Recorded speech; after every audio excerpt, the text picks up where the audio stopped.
Welcome to Film, where we break down films in a way anyone can enjoy. Whether you're new to movies or a seasoned fan, you're in the right place.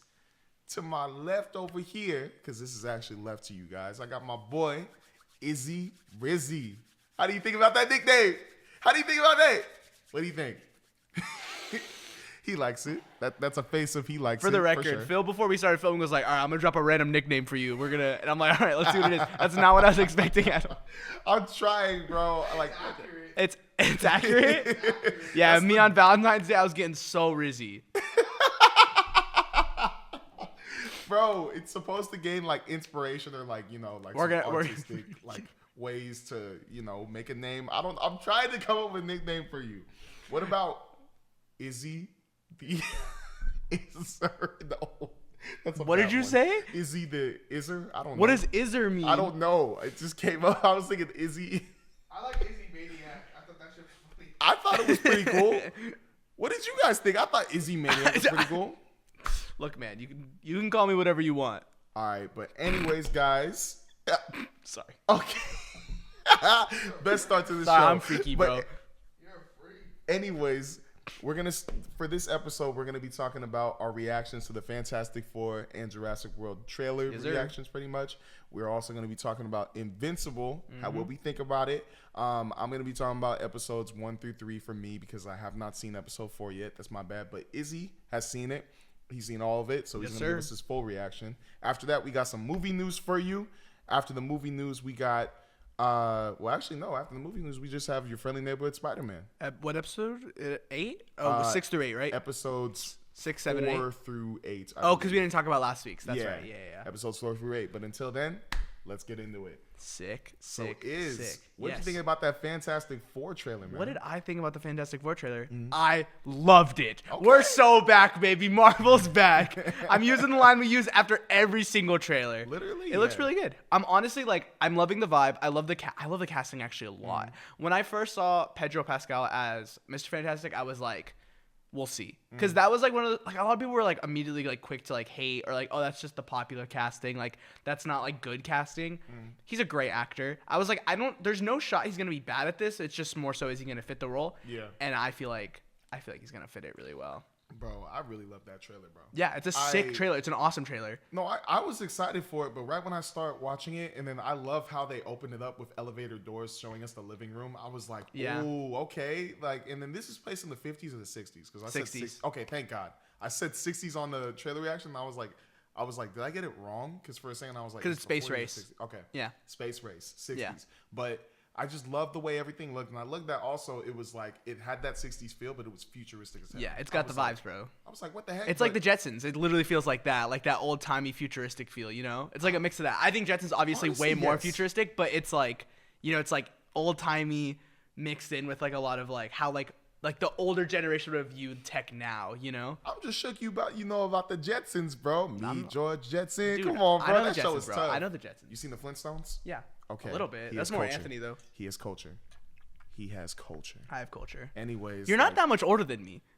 I'm older than you. Yeah, I know. I said not that much though. You're what, 4 years older than me? Okay, 4 years old, man. There's some people I met who are 2 years younger than me, and they don't even know about like. Yeah, but those people are stupid. Like that's just not like.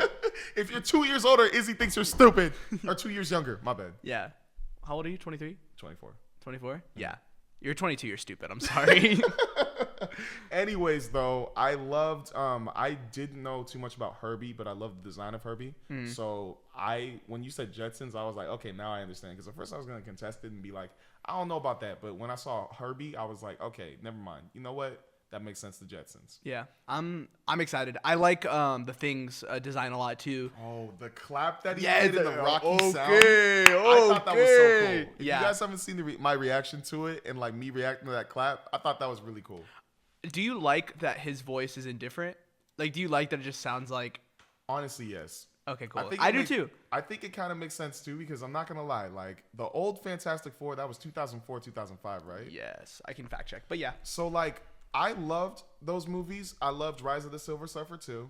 But I thought it was weird that when Ben was like really the thing, or when the actor who played the Thing, when like he went from like he already had like a rough voice, but then after that he was just like, oh dog, Bless you. like oh no, like whatever. I'm like, bro, is his throat full of rocks? Too? Yeah. Like, what is going on? Like this kind of just makes more sense to me. Yeah. I don't think it matters too much as long as he's like kind of annoyed with the way he looks and everything. I'm kind of cool with that. It doesn't feel as forced. I feel like it just sounds like it. I don't know. I feel like there's a lot more possibility for like a like really strong emotional like feelings because his voice doesn't sound funny. You know. I mean, if you know the actor, and especially from The Bear, he's gonna get into it. I mean, I believe it. Iman Mas he's so talented, bro. Like his was the casting. I was like, oh heck yes, dude. I'm so cool with that. But everyone else I love. I like. Do you think they're gonna change up Joseph Quinn, Human Torch, like his version of Human Torch?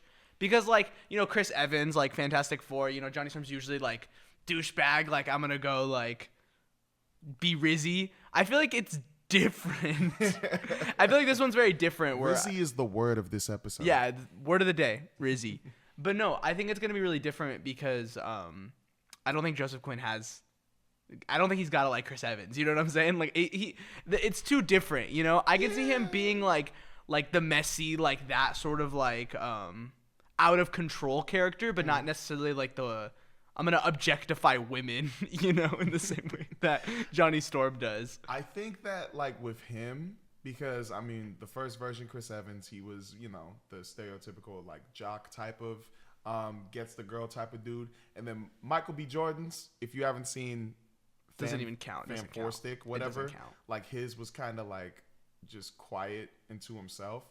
This one I think is gonna be like more like a silent player, if that makes sense. Like he's going to be sweet, he's going to be like trying to woo the girls, act like he's only for them, but then he's probably going to be like, man, I got her in the bag, like I'm chilling, like that's me. You really? I don't think so. I don't think he's gonna be like a calmer but like a modern F-boy. Dude, him sitting in his room with an astronaut helmet on and then hello, I don't like. I was like, nah, this guy's not. I mean. He's probably gonna be a little bit of an airhead too. I can see him being charming. I just don't see him being like, not Chris Evans. You know, I don't think it's gonna be that. I think it is gonna be completely different, and I think I am gonna like this version more. Hopefully, I've never seen the originals actually. The original, like Fantastic Four. I've never seen it. Oh, honestly, I think you'll like it. I probably should. We'll definitely. We'll probably do like a thing before the movie comes out where we watch both of them. Yeah. But I think you'll like it. But also the last thing I want to mention is I think his Human Torch and the way he was moving was super cool. Like, dude. Right when he lit on fire and then the first shot of him going, like when it was nighttime and he was going up in the sky, I was like, wow, that's really cool. But then the second one, when he was just moving super quick, I was like, whoa, wait, because at first I was like, whatever. Like, I don't really need the actual shots to be crazy. I just need to see how smart they are and how they like move as a team.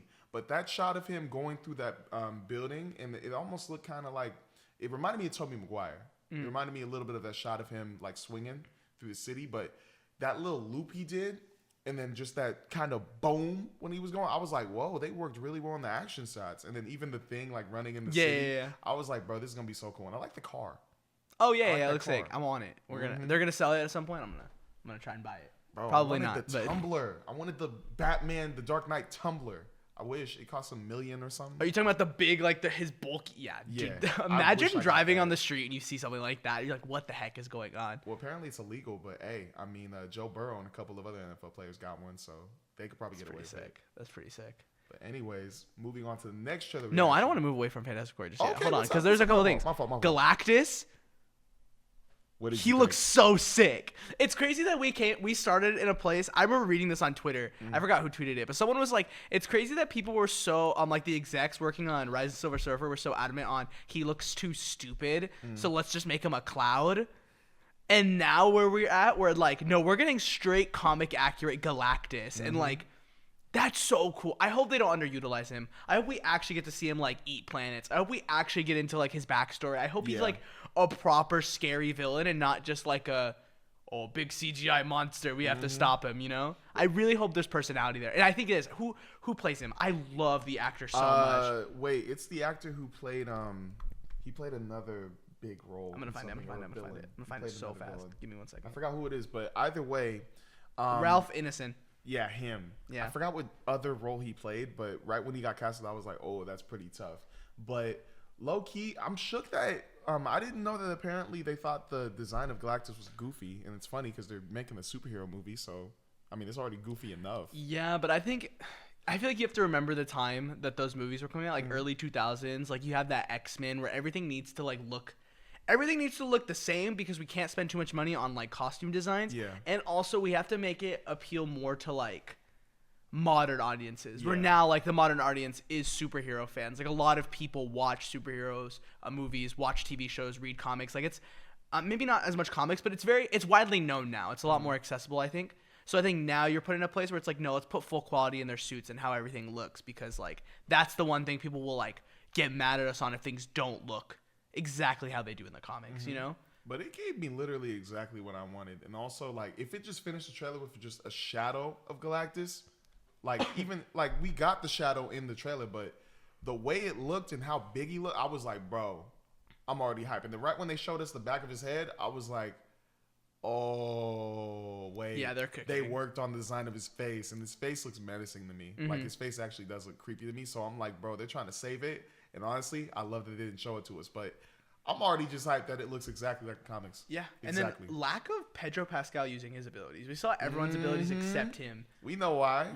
Why? I don't. Because, bro, we saw all these action scenes. We saw Vanessa Kirby as Invisible Woman. We saw stinking Johnny Storm as the Human Torch. We saw the Thing as the Thing.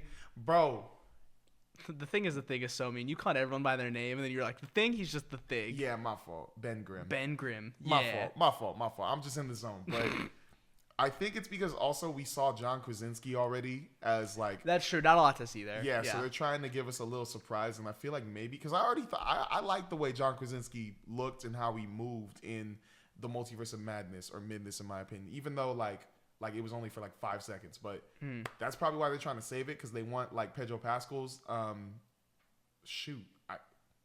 Reed Richards to just like come out with a boom and like give us like, I think the shots are gonna be incredible. I think you're right. I don't think there's a lot to see there. Like we know what stretchy powers look like, so it's not like, you know. Yeah, Miss Marvel.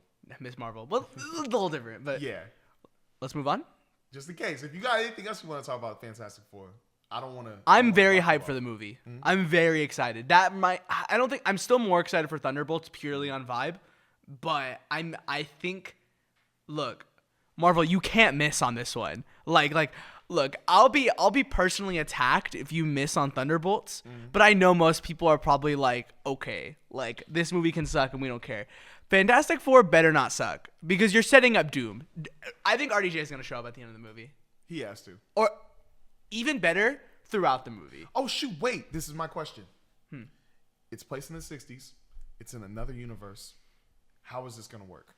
Like MCU-wise? Oh, you think their universe dies? That's my theory. I think their universe dies. Oh.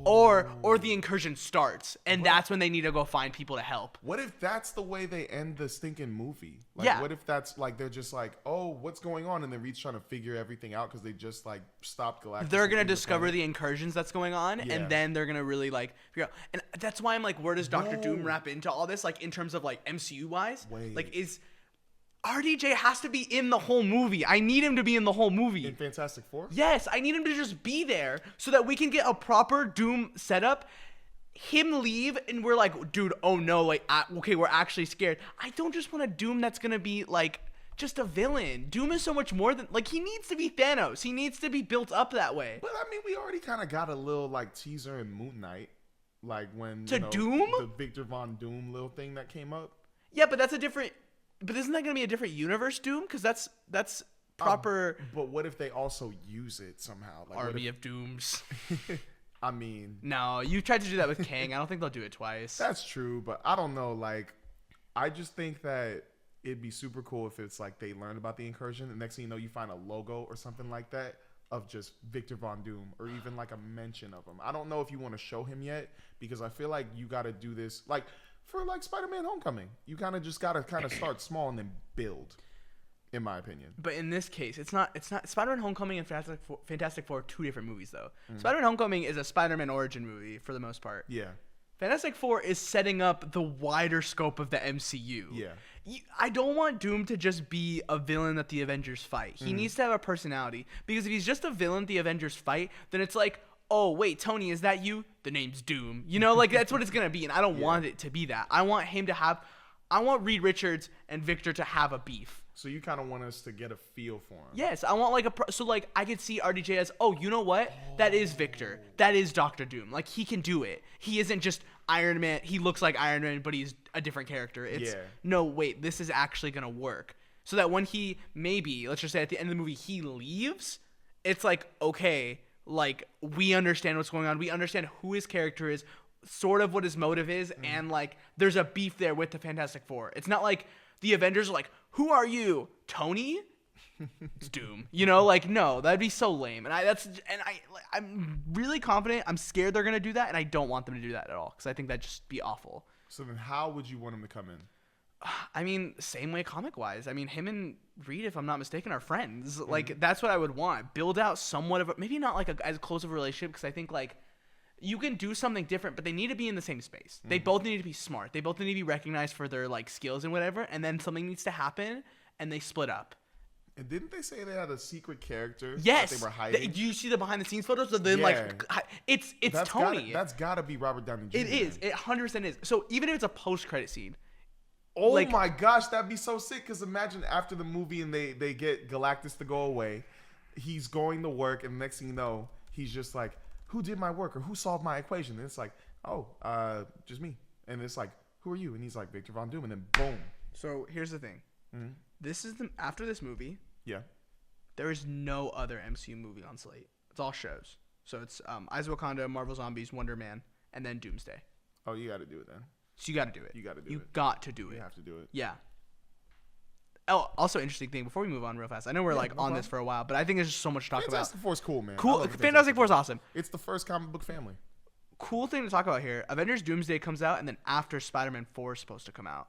So just really sick about that is I can see Peter not being in Doomsday, Spider-Man 4 him getting the symbiote, and then Secret Wars he has the symbiote in it. Yeah. That'd be sick. Just a cool thing.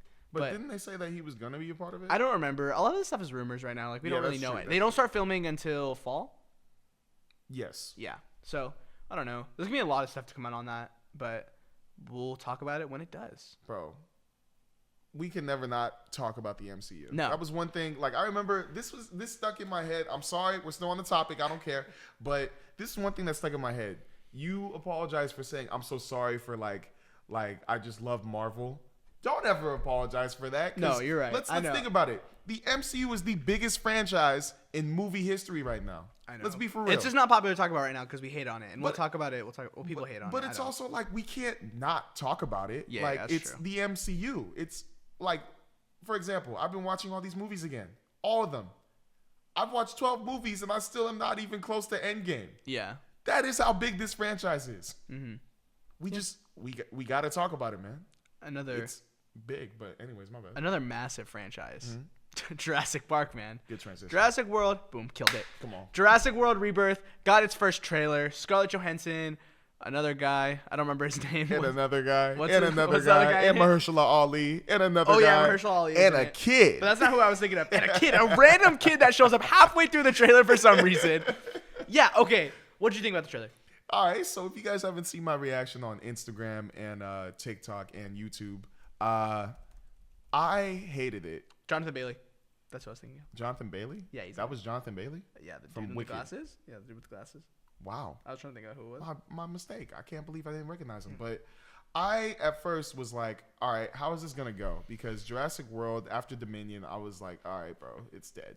It's gone for me. I lost it. But when Rebirth comes out, I was like, okay, they could probably make it darker and a little bit more like scary. Like bring us back to the originals. Like bring us back to that tense vibe that was in Jurassic Park 1 and Jurassic Park 2. Even Jurassic World. I'm going to give it Jurassic World because that was low-key scary. Yeah. That was low-key. I like World. Yeah, World, I love it. But this one, I'm just like, this has got to be the dumbest idea to go back. So you're not in it at all. Like I'm not in it, bro. Wow. Like I don't even feel bad. I'm not gonna lie. I may feel bad for Scarlett Johansson if she were to die. But all these other people, I'm like, guys, we've been through this situation how many times? This is the 7th movie. You understand the formula. Like Jurassic World, I understand because it was like, okay, another attraction, another this, that. Like kind of made sense why they were doing it again. But it's like you get in Jurassic World Fallen Kingdom. It's the same process. Stuff goes bad. You wonder why, because people are being greedy. Jurassic World Dominion. Ugh. It was like, what are we doing? And then now we're just repeating the same process over and over again. Do you really see in Jurassic World Dominion when like the main villain just starts like he gets really mad, so he just starts spazzing? You remember when that is? That movie, man. I still don't understand how that movie made $1 billion. Yeah, dude, it's crazy. Jurassic World makes money. This movie's gonna make $1 billion. Oh, we know. And that sucks because it's like. Can I be honest? This is one of the franchises I don't understand how it makes so much money. Yeah. I don't love Jurassic in general. For the record, I've never seen the originals, so maybe that is a stupid opinion right now because I've never seen like the best one. I've only seen World and I've only seen Dominion. I didn't like Dominion. I like World. It's just one of those things where maybe I'm not a big dinosaur guy. Like I don't care about dinosaurs that much, and I don't think these movies ever really have like characters where I'm like, oh yeah, I love those characters, you know. But again, I've never seen the first one, and I know people love all the characters from the first one. But I'm just saying, no one clapped in my theater when they showed up in the third one. Not a single person clapped, except my friend that wanted to. He was like, woo, yeah. I was in the drive-through or drive-in, so Uh-huh. it was kind of like whatever. Like, Yeah. I didn't hear nothing except like my car. So, So yeah, I don't know. I mean, I feel like here's the thing though, is the formula for Jurassic works. They did it with Kong Skull Island, a little more different because it's like, but still like a group of people on a place they don't know, slowly getting picked off. How do you build out like different motivations for each character? Yeah. How do you give them backstory so when they do die suddenly, it's sad? yeah. I think that's something Kong Skull Island does well. It's something I imagine the first Jurassic Park does so well. Yeah. I would love for this movie to do it, and I think the vibes are there. I actually like a lot of the dinosaur designs. I like that they're different. They're like I see the one that looks like the xenomorph, like it's face is all. Yeah, like I think they're gonna get really creative with it, and this movie looks really pretty. So I just like there's potential for this to be way better than the last one, and they're doing something different enough where it's not like they're on a park or they're in a place and like you know what I'm saying? Like this movie's like they're on a random island and they're trying to investigate stuff, and I think there's just potential to tell an interesting story.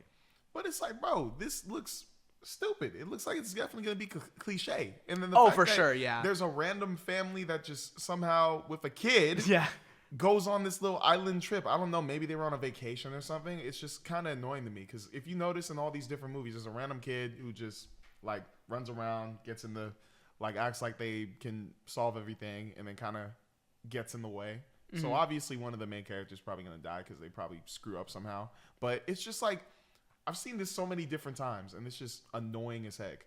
I think with this franchise, they're going in the wrong direction. Yeah. I think instead of going back and making it smaller, why don't we try and actually get bigger? You set up all the dinosaurs going out into the world. Yeah. How about we have them like destroy some stuff? I was about to say, if that's what we're doing, Jurassic World Rebirth, just have them go through like an apocalyptic looking like New York or stinking like LA or something, and then you're like trying to figure out how to not get them out, but like how to navigate this. I know I did just say that idea, but also I did just think about it like, if we're being honest, dude, we're taking out a T-Rex easily. It's not. That can't be that hard. We have like guns. We got rocket launchers. You're telling me a T-Rex is not going to tank a rocket launcher. So I don't know how you could really have like a world-ending situation with dinosaurs when we could probably very easily take them all out. But I don't know. I would have liked to see a more post-apocalyptic like, or just a post like Jurassic World movie where it's like now they're actually in the world. How are we gonna like deal with that? And this movie just seems like it's taking it back. Give me The Last of Us with dinosaurs. It can't work, man. I'm telling you, we could easily deal with that. Like obviously, like zombies and a disease is a lot harder to deal with than like what? Okay, people turn into dinosaurs. How do you deal with that? How do you deal with that? Hire us. Yeah, how do you deal with that? But yeah, I'm just playing. How hype are you for the movie? Like a 2. Okay, 2 out so of you're 10. like, I don't care. I really don't care. Yeah, I'm like a 5. I'm very indifferent. I'm like, oh, I'll watch it, but I don't really care. I just don't care about Jurassic in general. I love dinosaurs though. Like I will always cheer on the dinosaurs when they're eating these people, except for Scarlett Johansson and Mahershala Ali. I'm rooting for those guys. But everybody else, I'm kind of just like, you kind of deserve it, bro. Like I understand you're trying to. It's your fault for being there. Solve cancer and all that. I respect that. Or it was some type of disease. I don't remember what it was. Yeah. But it's like, bro, these are dinosaurs.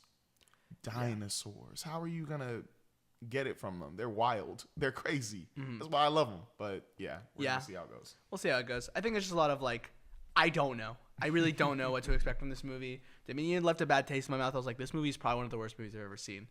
And then this trailer, I was like, oh, it looks good, but I'm not like I don't care. I just don't care. I'm not like, take my money. Yeah, I'm not like, take my money. I'm just like, okay, I'll probably go watch it. You know? But I may not be excited for this movie, but I did watch a different movie that makes me somewhat excited for a certain character's future. Killed that transition. I watched Captain America 4 yesterday? Thursday. I watched Captain America 4 on Thursday. I have thoughts. I have opinions. I actually wrote a full review on Letterboxd because I was like, I'd say go follow me. I don't remember what my Letterboxd's name is, but I'll tell you. Next episode, I'll tell you. Follow me on Letterboxd. While you talk about it, I'm pull it up. I got it. and tell me what my Letterboxd account is. Hey, put L Izzy real quick for not knowing his Letterboxd account. I'm just playing. I don't even know mine. This is my spoiler-free review on Captain America 4. Father Isaiah? Okay, Father Isaiah. Follow me. Father Isaiah. That's what you gotta call him before the pod. Yeah. Whoa. That's not going to be his nickname. All right. Here's my spoiler-free review for Captain America 4. I'm giving it a 7 out of 10. Oh. Yeah. Okay. That gives me hope. Here's my thing. I haven't watched it yet. It's not great. It's not terrible. It's definitely just good. I think Sam Wilson, Anthony Mackie kills it. He's a great Captain America. I really like him. A lot of people were saying he takes a backseat in this movie. That's a flat-out lie. I don't know what movie these people watched because every time anything would happen, it'd go back to him and he's dealing with it. So it's like I don't understand what we're talking about. His relationship with I'm forgetting the dude that the new Falcon. I forget his name. I think Joaquin something. I love their relationship. They're really cooking there. Like I think there's a lot of potential for him to do a lot with that relationship. Huh? Joaquin Torres. Yeah, there's a lot of potential for that to be a new Steve Rogers and Sam, you know? And it feels different, too. It feels different enough, but it's still very similar. I like their relationship a lot.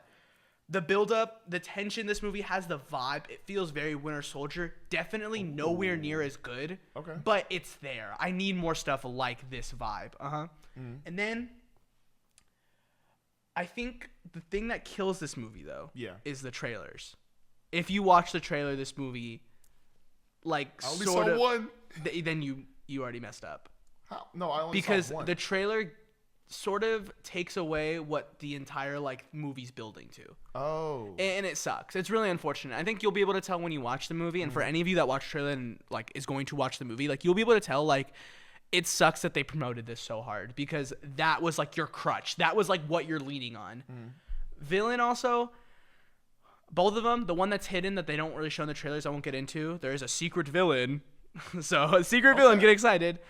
Nothing crazy. Like, definitely interesting. Like, I liked it for the most part, but I wasn't, like, definitely not a standout, like, Killmonger. Nowhere near that. But nowhere near the worst, like, villains, like the Dark Elves in Thor: The Dark World. Definitely just in that middling category. And then, in terms of the reshoots, I mean, people were saying this movie felt like a mess, and you couldn't really like.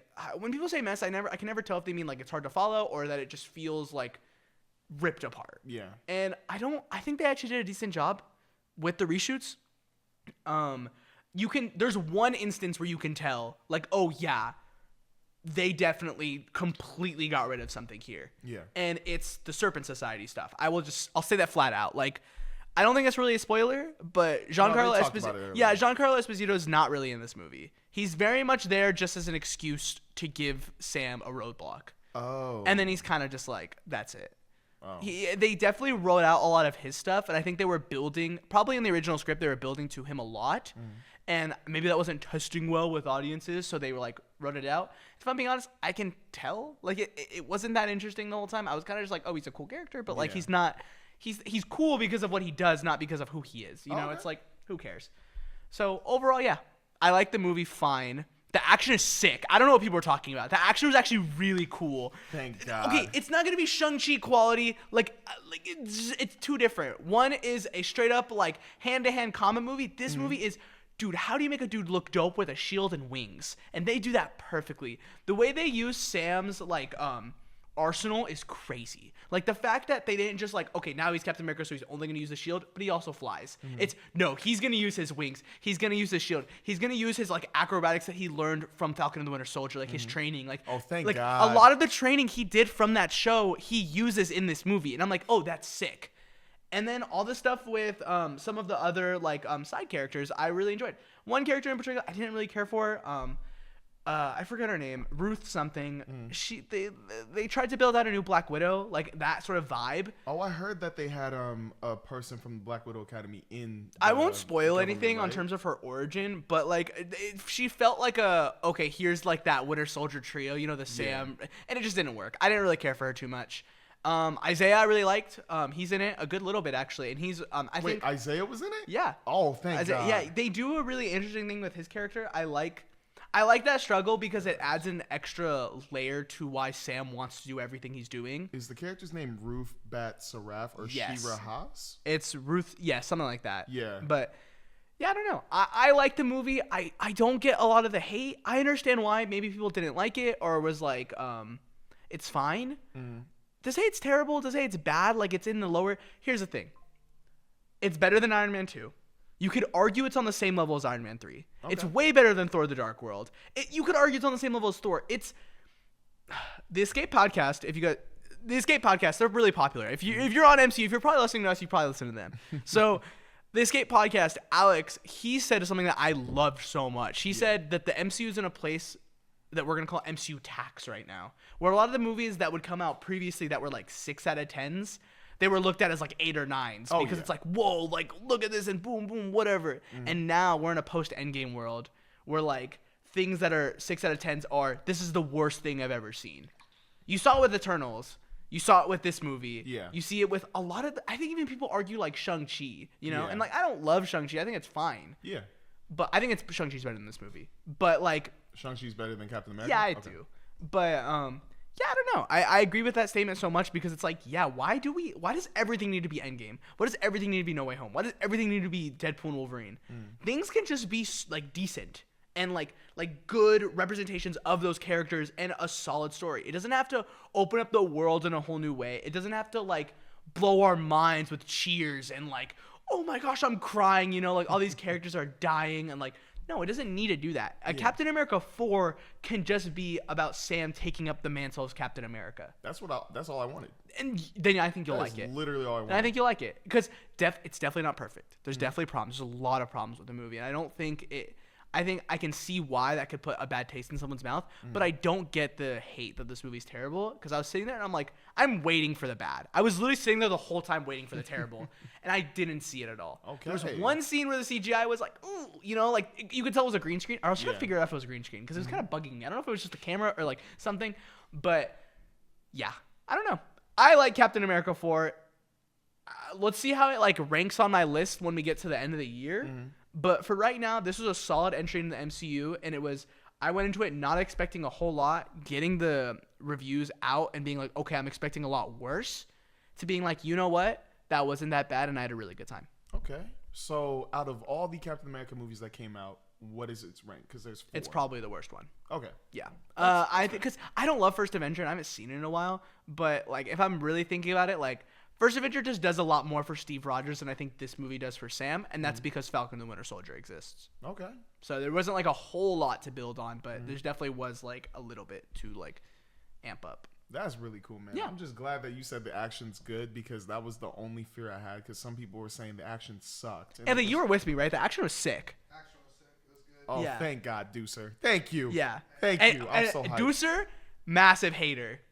Massive hater. Massive hater of what? Nah, fuck that. Yeah. I get this narrative that I hate on movies, bro. I feel like I'm like watching a movie like it wasn't no Spielberg film or nothing, but it was a good movie. Hater. But I'm not So gonna sit there and like kiss its ass or nothing. What's your rating 1 through 10? I gave it a 6, which is 1 less than Izzy. I hate it. I'm just saying in general. Okay, it doesn't matter. Anyways, yeah. That's so not bad. like me and him, we were both like, yeah, actually this action's pretty good. Not like the best, not John Wick action, but it was good. And honestly, you could argue it's some of the best action in the Captain America movies. Not as good as Winter Soldier, but like maybe under that. Definitely better than First Avenger. I mean, First Avenger is pretty low to me, but it's not a bad movie. Yeah. It's just a low Captain America movie. Also, don't expect luck from the post-credit scene because the post-credit scene was awful. Oh, the post-credit scene sucked. I can't wait. We'll talk about it next week when you watch it, and we'll do like a little more spoiler. Like we'll talk Captain America 4 and like for like what that means for the MCU and whatever. Mm-hmm. Oh my gosh, what a massive waste of time. I was like, thank you, I guess. Like it doesn't add a whole lot. That's all I'll say. So watch it. Comment what you thought of Captain America 4, but keep it nice, please, because I don't want negativity in the comment section. Please no racism. Please no racism. Oh, man. But honestly, I love the way you were talking about it. Got me hyped. That's a way to promote a movie right there.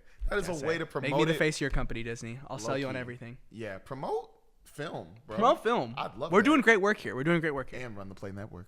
Ooh, hey. Boom. Come on. Plug. And Boom Fantasy. But anyways, on to the next news. Invincible Season 3. I was trying to think of a transition and I couldn't.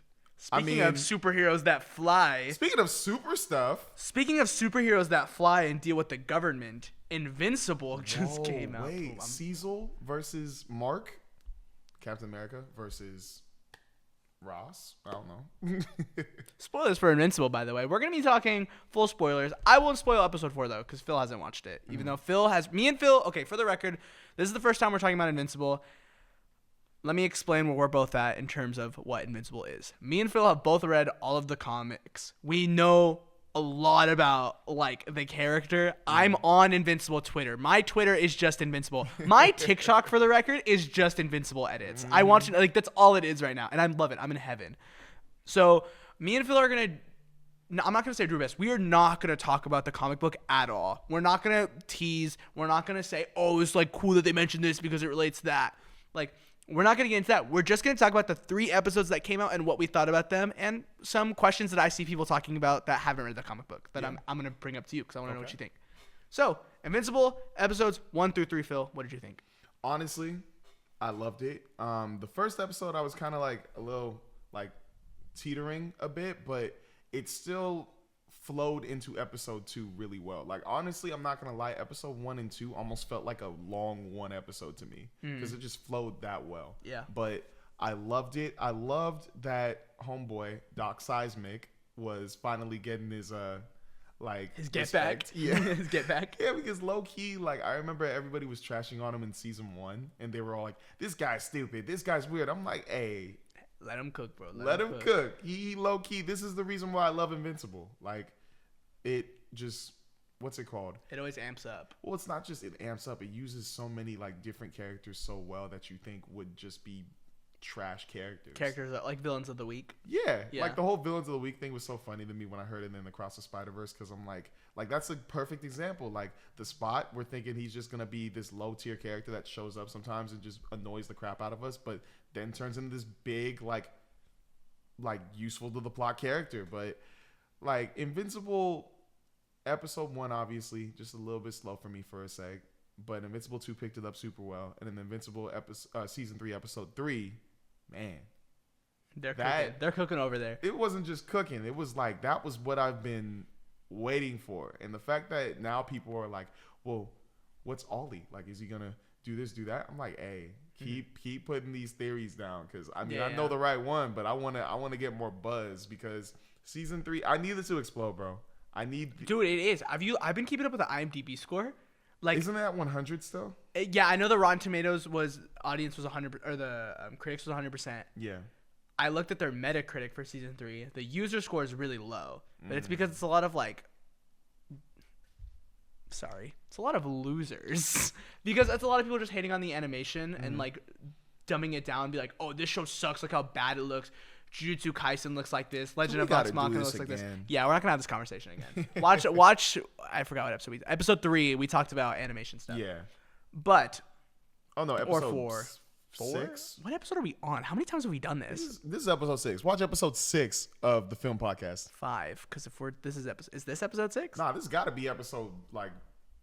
Anyways, 7. it doesn't matter. A lot of people like to hate, and I was really happy to see the IMDb scores really high, Because I like that. I feel like it's more of a general audience. My friends are obsessed with it. Like, my friends are all in it. That's made me really happy. So it's been really nice to see a lot of, like, the controversies and the conversation and the theories behind the show. Because reading the comic, I was thinking a lot of these same things. And it's, like, it's fun to see other people react a very similar way. This is episode 7. Okay, cool. Episode 7.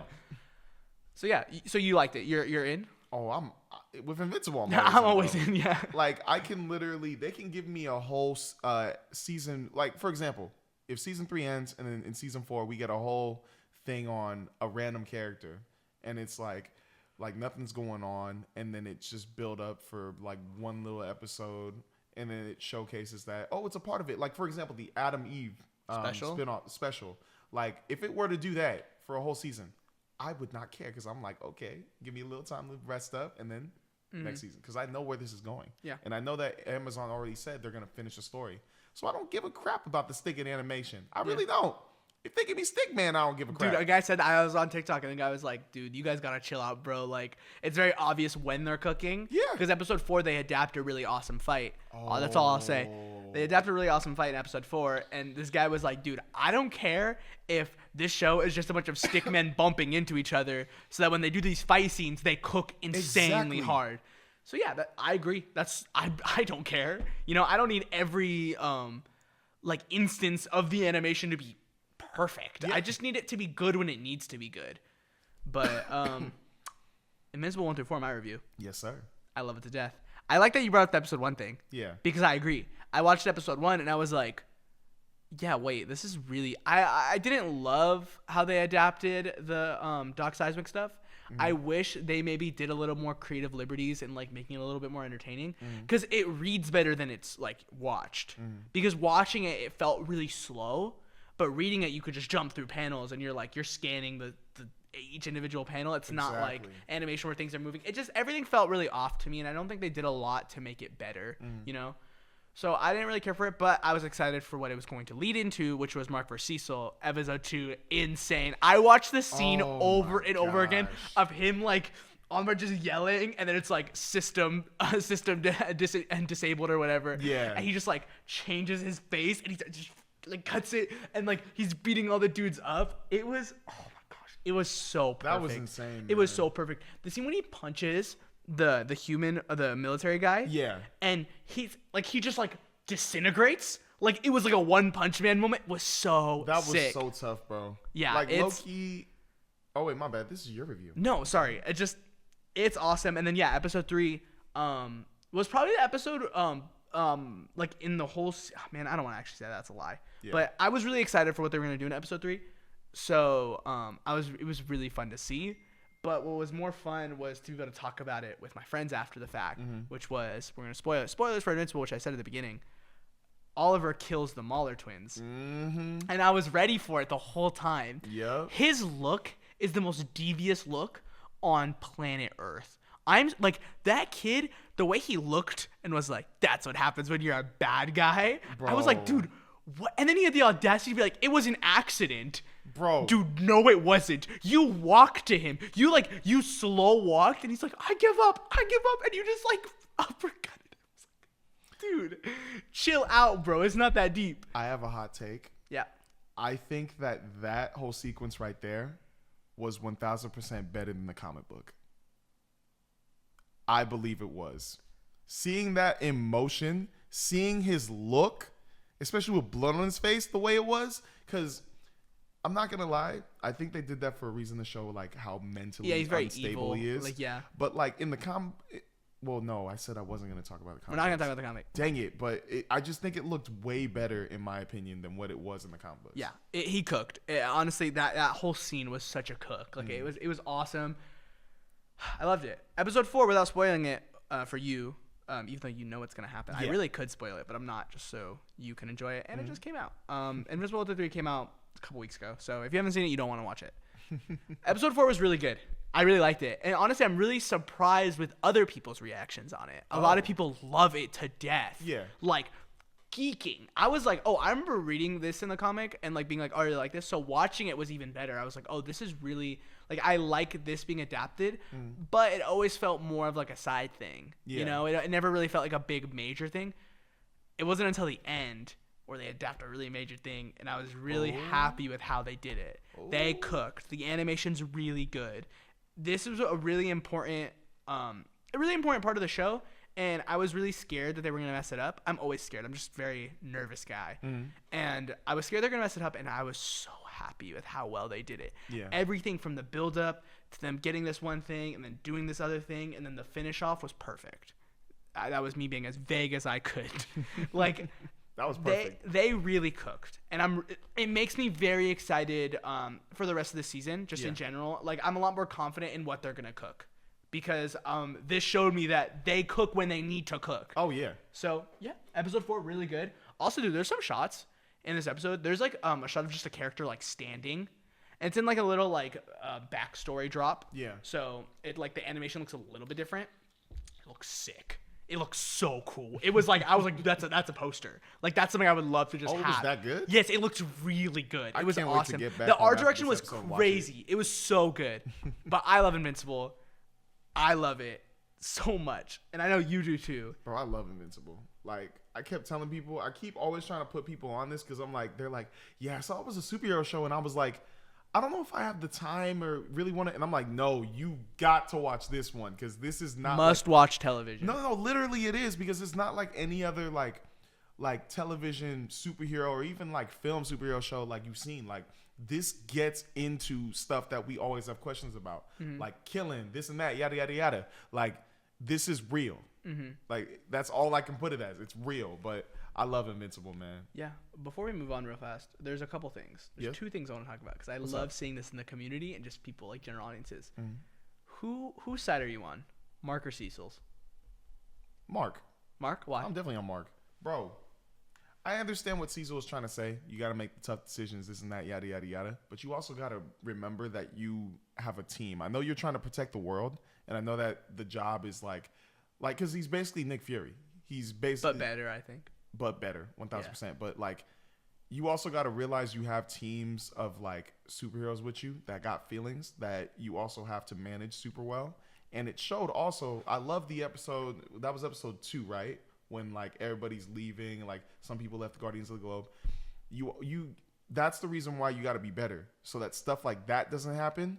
And then, like, the situation with... Like, didn't he have miscommunication? I forgot. Like...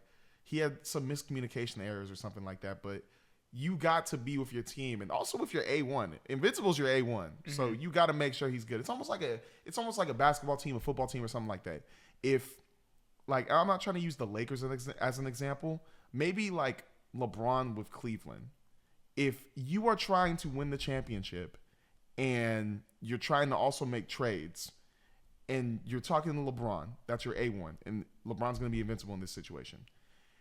If you bring in a player that apparently he's had a problem with, like personally, like maybe did something to his family, did something to his friends, you bring him in and you don't tell him. Do you think LeBron is in the wrong to react the way he is? No. That's what I mean. So with Mark, to bring in somebody who has killed people and also who has messed with his friend, who has messed like physically with his friend, violently, you don't think that's gonna like mess with him somehow? It's just it's weird to me. Like, and I understand people, they're gonna be like, oh, he's just trying to protect the world, this and that, yada yada yada. But you gotta remember, Mark went through some traumatic stuff, crazy traumatic stuff, and for you to bring a person like that on, who also can probably go crazy later on, that's kind of messed up. Yeah. I agree. Honestly, I was thinking about it a lot because I think Cecil's right in what he does in like wanting to reform people, but the way he went about that situation, and you're essentially sacrificing, like you said, your A1, your best superhero, you're the most powerful dude on earth. Exactly. You were like, nah, but we need this other guy because he could help. But it's like, yeah, but you have Invincible. You don't need really like a whole lot of other people else. So I agree. He handled that situation really bad, where he like, Invincible didn't do anything. He just walked in and was like, what are you doing? You're being stupid. And then like, Cecil obviously they're having a conversation where that's fine. But then he takes him into the white room and he's like, wait, why are we in here? Yeah. And then the monsters come out and he's like, What the heck? What is this? Like, what, protection from me? Like, what do you mean? Like, I'm not doing... Bro, all he was yelling. Yeah, he's like, I'm not doing anything. And he's like, really? Well, you're scaring me right now. So because you're scared, you're gonna, like, I understand why Cecil's scared. He's just a dude. But, like, Mark has shown his loyalty in every front. Exactly. Like, even when Anissa showed up, and even Cecil was like, just say you'll let him take over, just so she doesn't kill you. Yeah. He was like, no. Yeah. So, like, what more, like, faith do you need, like, proven here? Like, he's done everything. He almost died protecting Earth, and he's just, like, multiple times. So it's like, just because he killed one dude, you can't spin that back on him and be like, oh, well, you killed a guy. Should I put you in prison? It's two completely different situations. Two guys were just killing people to kill people because they were bad or whatever. He lost control, and he's very open about him losing himself. Yeah. And anyways, he was murdering his family. Like, he was about to kill his family. So it's just like, he felt like there was another option. So I just thought it was really, like, Cecil just handled that situation so poorly. No, that was bad. And then, like, in front of everyone, he was like, don't threaten me ever again. And like, oh, who is my fault? You went off to go save your freaking just dad who destroyed the world. Like, don't you ever try and, like, do anything like that to me. What? He's obviously gonna be pissed. And you just thought he was gonna be like, okay, I'll go work with you again. It just didn't make any sense to me. I was like, dude, you're so dumb. Like, you fumbled the bag so hard. I was so mad, bro. Like, I was just like, why is he talking to him like this? And then the Angstrom Levy comment when he said, like, you kill someone, like, exactly what that you said. I was like, bro, like, low-key, I stood in my seat. I was like, who the you talking to? Yeah. Like, I'm not gonna lie, Cecil lucky I'm not invincible. Like, low-key, I would have been like, no hesitation the whole way. I would have been like, who you talking to? Yeah. I would have been like, wait a dang minute, bro. What's going on here? And then related to that was my other question. Yeah. The way people have turned on Immortal is my favorite. Immortal sucks. And it makes me so happy that people, like, because when I was reading, I never really thought about, like, him never really doing anything. He literally doesn't do anything. And I needed someone to tell me that he doesn't. He was like, bro, this guy gets pieced up every single episode. Like, he lost to Omni-Man in the first season twice. Season 2, he's just kind of there. Season 3, and then he quits because he loses again. Remember, he, like, tries to, like, be like, no, Invincible, let me do it. And he's like, no, I'm way better than you. Let me do it. And he's like, okay. Like, he's just... I saw someone say the only good thing he's ever done was abolish slavery. That's why. That leads to my next point. I do not hate Abraham Lincoln, but I hate the Immortal. I hate him. Ever since I've seen his stupid face, I've never liked that guy. Dude, even Kate pissed me off. Bro, Kate. Dude, when she was like, I went through arguably more than all of you. No, you didn't. Let's talk about that scene. No, you didn't. You went through, like, not even half as much as they went through, because she doesn't feel the pain. Yeah. I think she can remember it. Like, she knows it, but she didn't feel it. So, like, you can, like, see, like, yourself getting killed, whatever. But, like, these dudes only got one life, and they almost died. Yeah. And you're out there somewhere else just, like, chilling. Yeah, I went through more, the same, if not more than you. Yeah. What do you mean? Like, it was just the most ignorant comment I think I've ever heard in my entire... No, that's not true. But, like, in a show, I was like, that's the most ignorant thing you could say. You're an idiot. You did not go through anything compared to what they went through. And then Immortal's like, yeah, do you know who Cecil is? He's the best. Like, we're the Guardians of the Globe. Dude, you are an awful leader. Bro, let's also remember how good the Guardians of the Globe were before the Viltrumite, or before Omni-Man came. Yeah. Let's remember that. Let's also remember how well they've done on their own without Mark. Like, what really? I think Guardians of the Globe is a freaking joke. Like, now it is, yeah. No, let's be for real. Even at the beginning, the teen team was way more entertaining than them. I disagree. But they're so dope. Remember when they helped I guess they almost lost. You see, they almost lost the freaking Mauler twins in season 1. That's true. They were until Omni-Man comes, and they were even scared of Omni-Man. Yeah, dude, Rex soloed the Lizard League. That too. Yeah. Rex, let's talk about how good of a character Rex has been now. He's so awesome. He is a W friend. All right, so Phil, we got cut off because of our technical difficulties, but we were yelling about how great Rex Splode is, I think. I think he's been great so far. Oh, dude, he's so good, dude. I think he's been great. Yeah, man, I love what they're doing with him. His redemption arc is, I think, one of the best I think I've ever seen in, like, in a lot of shows. I love it. It feels so smooth. I like what they're doing with him and Ray. Yeah. They're building something there. No, There's about to be a relationship. But it's also showing that he's becoming a better person too. Because I love that scene when he goes into his room because he's offering her like a room. Because they're kind of like building off of like their trauma too. But you can also see he's changed. But he goes into his room and he's like, wow, I didn't notice I was this dirty or this me. Yeah. And then like they laugh for a sec, but he also starts picking up his stuff. But he's taking criticism because she threw like a jab at him and he was like, yeah, that was really me. And I was like, okay, Rex. And he picks up a clothing piece and he wraps it up or like folds it. And I was like, bro, that is definitely like growth right there. Like that is so cool. And then even when he kind of did like a rise up type moment when the Guardians had that whole thing, and then like you said, Kate was trying to talk that mess, going like, I went through more than you did, this and that. And even Immortal was being like an a-hole, talking this and that. He was all like, nah, I'm out, bro. Like, this is stupid. We should have been just with the team, this and that. But like I said, bro, like Rex, he's been a W this season. Yeah, he has been. I love him. He's awesome. I don't think there's much to say. I did. We're gonna do another cut. I'm so sorry. What's up? Did we want to do hot takes this week? Nah.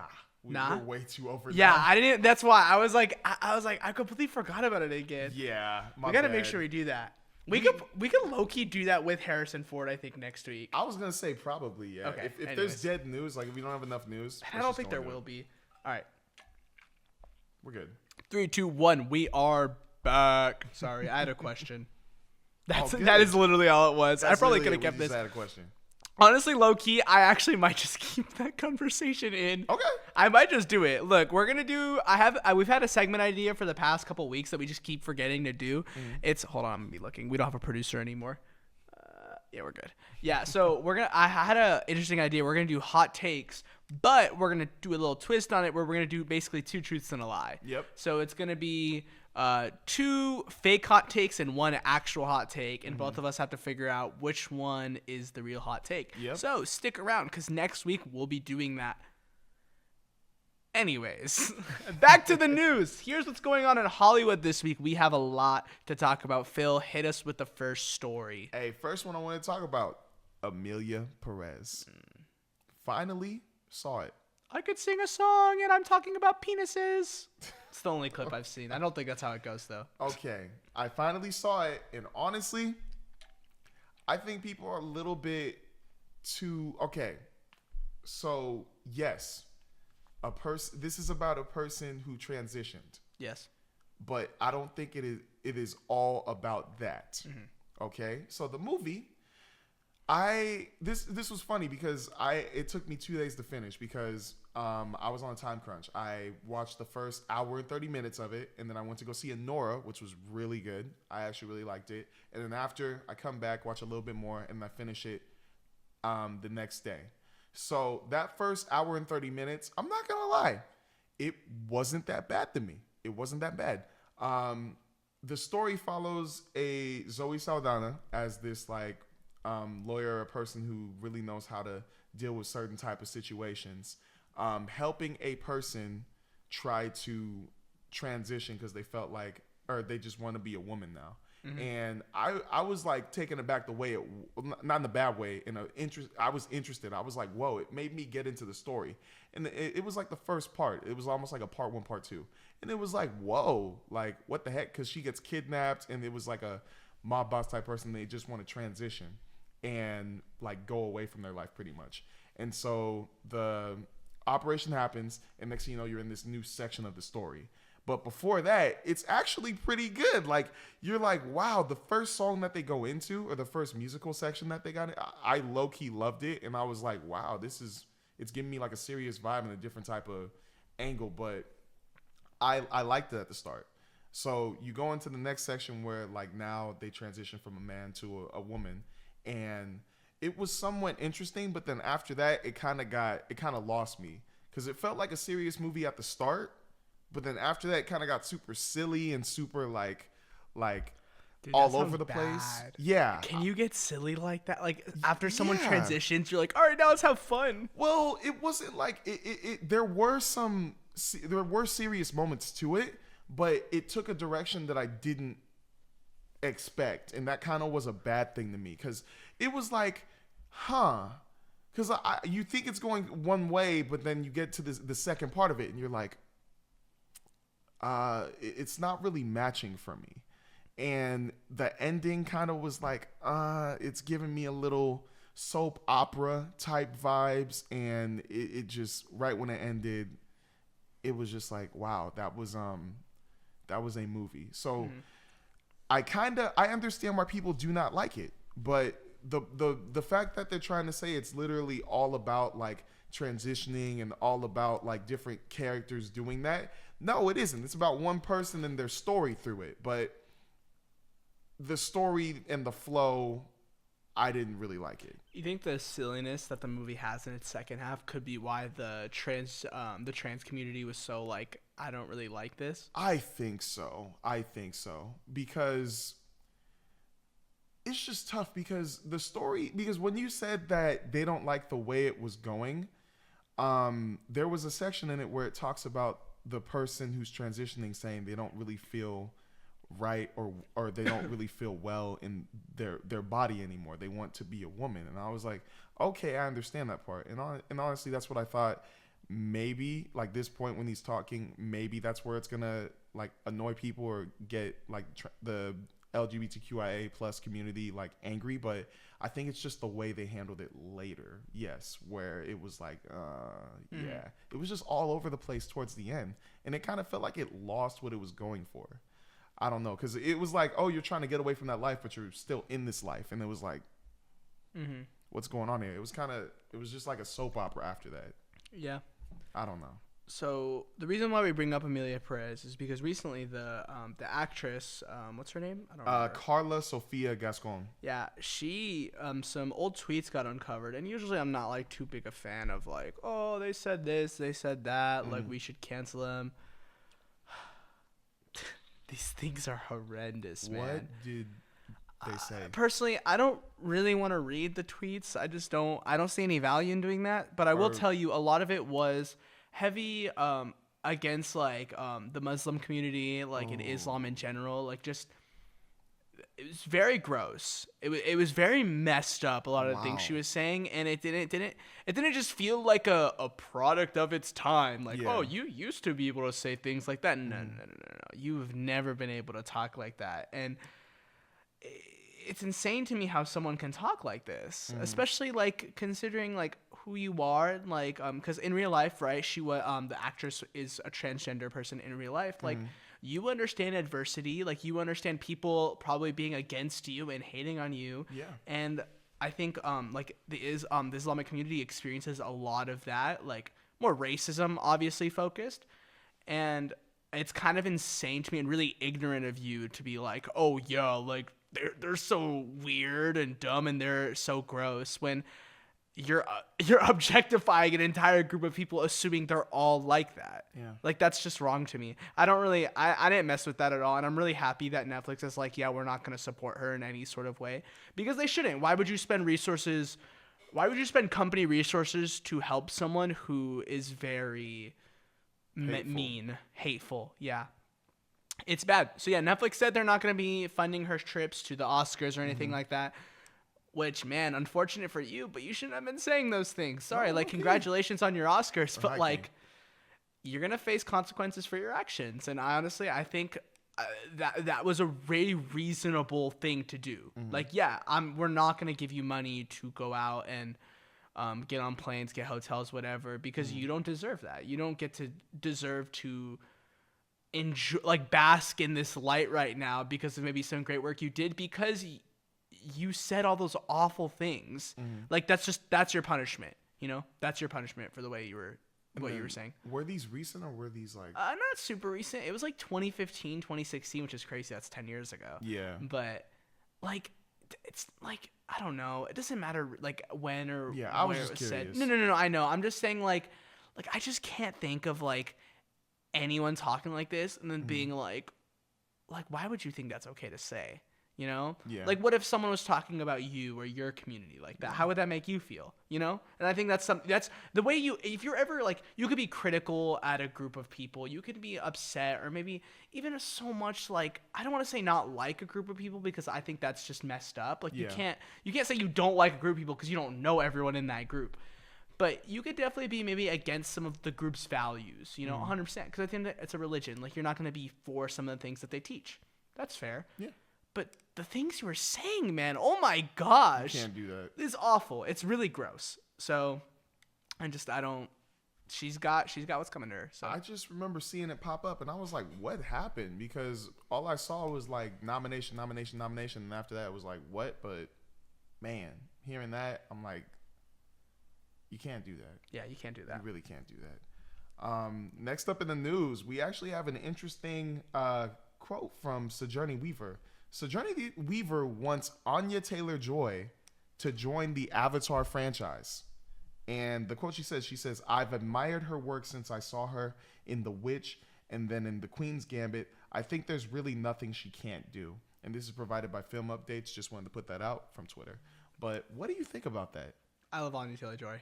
Honestly, I haven't seen her in a lot, but when I do see clips of her movies or when I see her in interviews, I think she's just a great person. So honestly, put her in anything. Put her in anything and I'll watch. I don't know.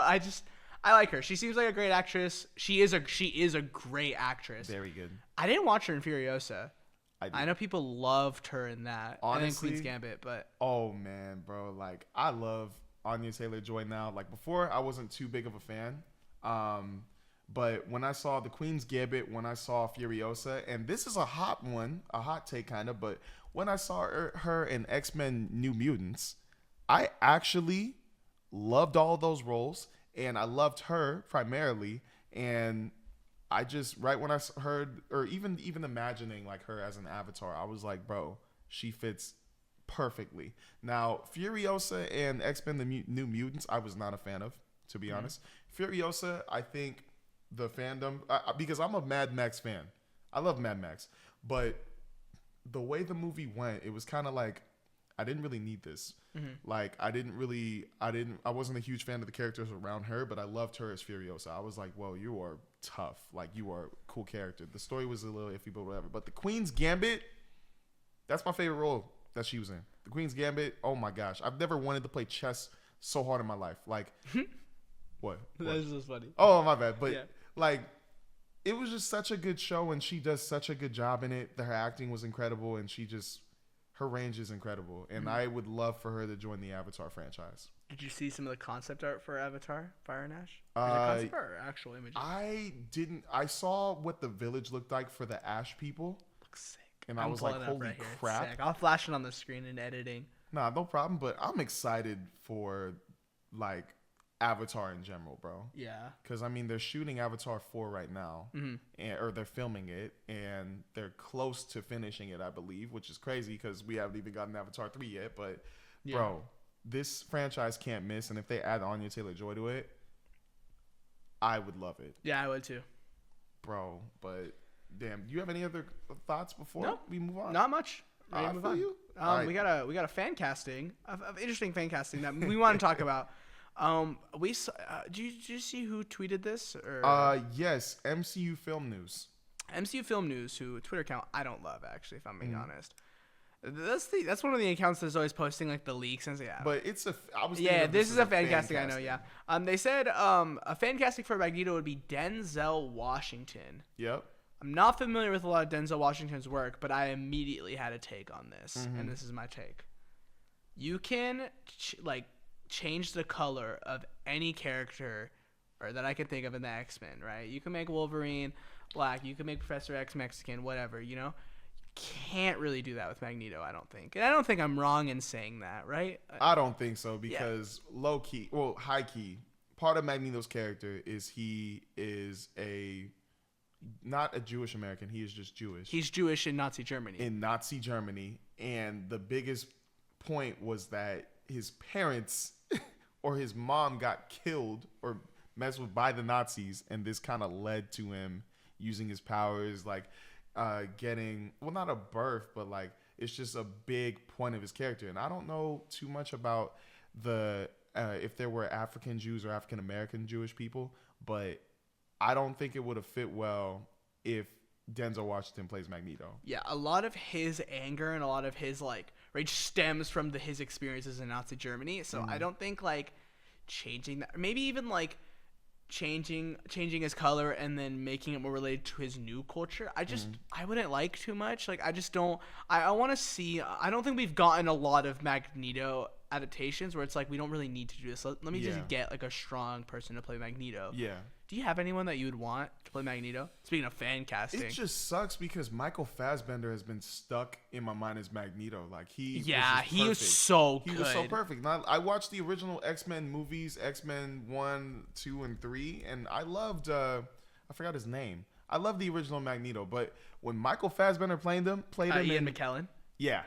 Like when Michael Fassbender played him in X-Men First Class and oh my gosh, to X-Men Apocalypse. No matter how bad those movies or the couple of those movies were, X-Men First Class is incredible. Like, no, my bad. I meant like Apocalypse and I'm iffy Dark on Phoenix. Dark Phoenix. I actually like Dark Phoenix more than Apocalypse. But either way, Michael Fassbender killed it as Magneto. That scene where he finally tried to turn his life over and then like his family, like he's innocent at this point. He's working in a factory and out of nowhere, like, these guys see him save somebody, but he uses his powers, and next thing you know, like these police officers come, and somebody shoots an arrow and it goes through his wife and his child. Oh man, that hit, bro. Yeah. Like that, I low-key wanted to cry because I was like, bro, he's trying to like be better. He's trying to fix himself, and then right when he killed those guys with the necklace of his daughter, and then goes to the factory and almost kills all those other guys. Oh my gosh, man! That scene, that's probably my favorite scene in that whole new X-Men like moment, because I felt his anger. That's why I love Michael Fassbender. Like you can feel his anger. Yeah. That's tough. Next in the news, I need you to elaborate on this one. Michael Bay got arrested. Michael Bay got arrested after breaking into the Vatican. The Vatican. Low key, I saw the video. It was just funny watching this because Michael Bay seemed so normal the whole time. He was just like, yeah, guys, so here I am, and here's the Vatican. We're gonna try to go in real quick. Okay, we just got in. He's like literally in the building, and he's just like waving his phone around, like all these different things. Okay, guys, I'm getting trespassed. I'm about to get arrested.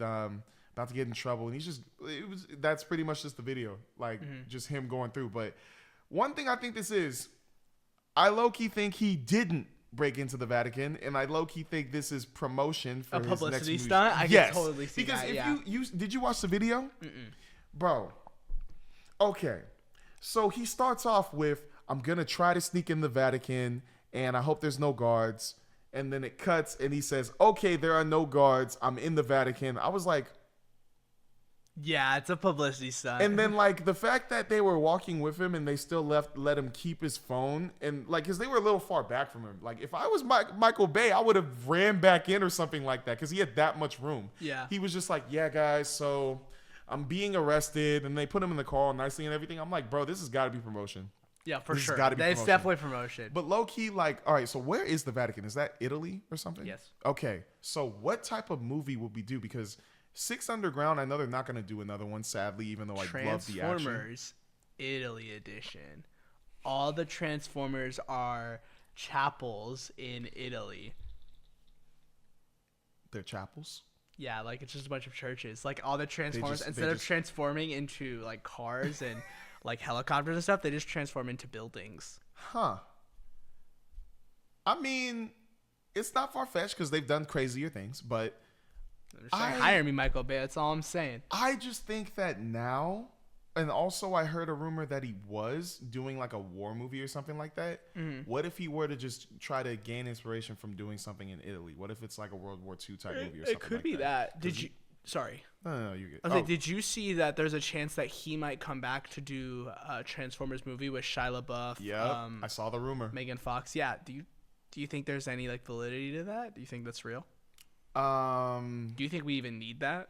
I need it.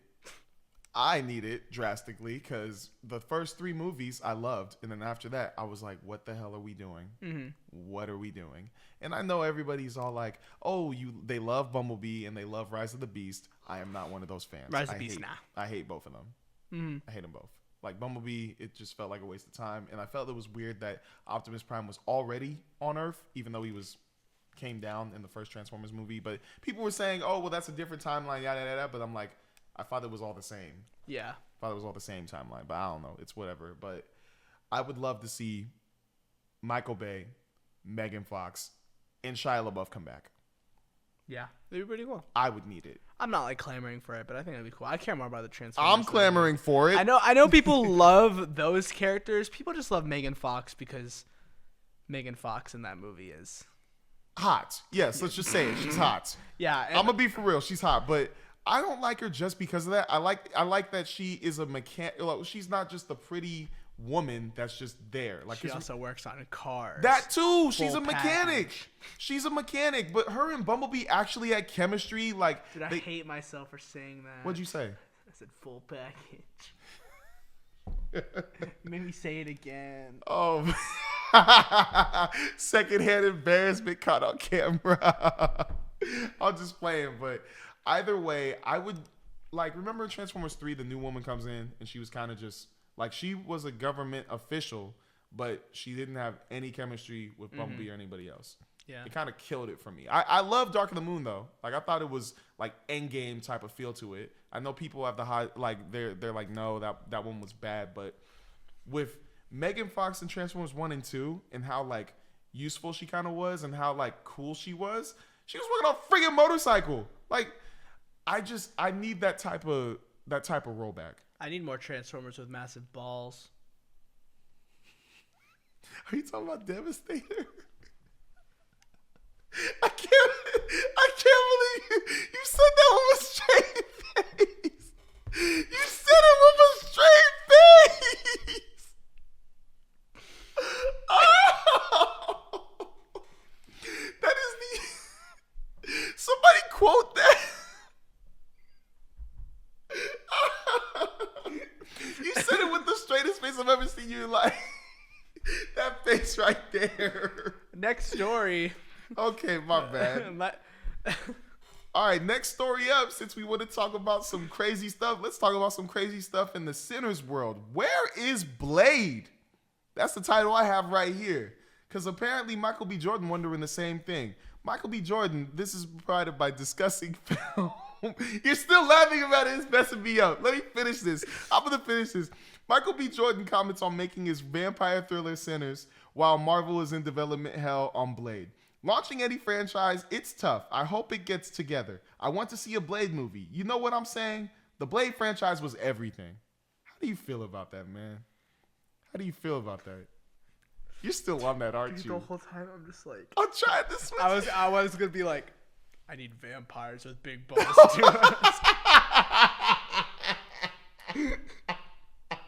Oh my god.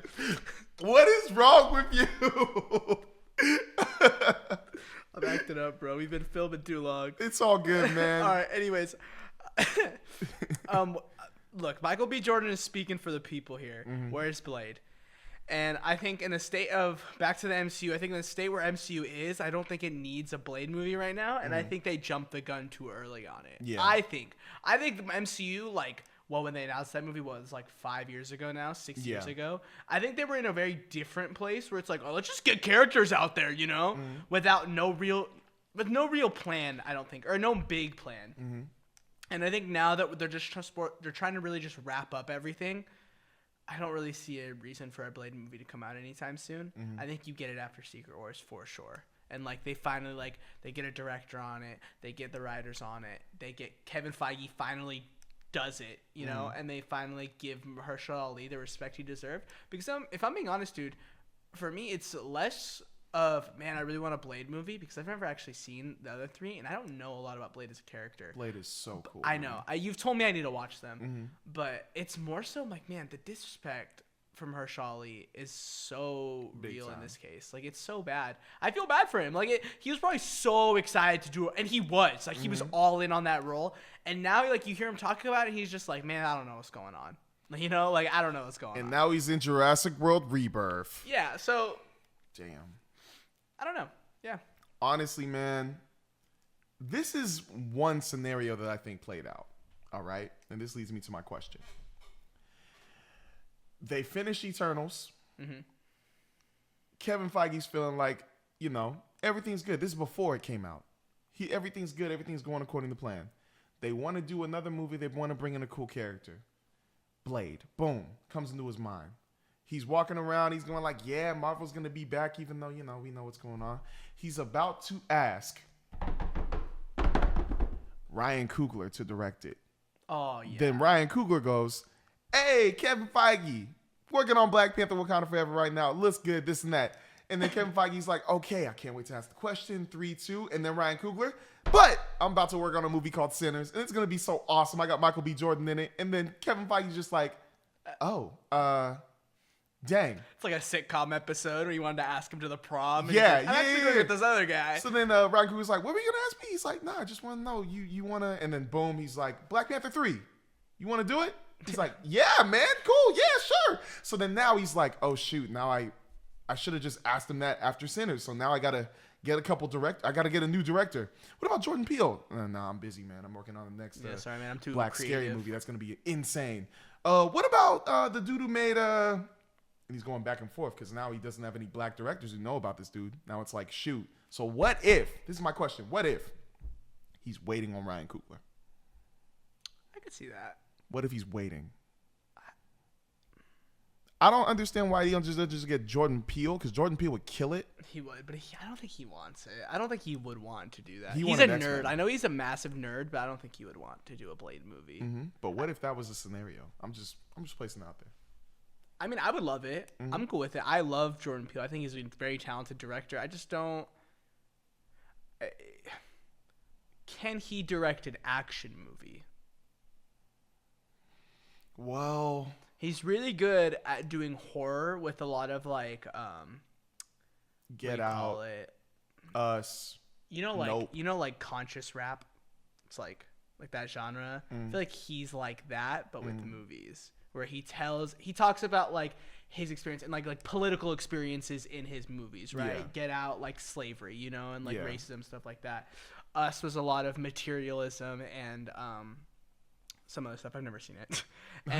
And Nope was about like animal cruelty and doing things for fame. And also spectacle. And well, yeah, pretty much. doing things for fame.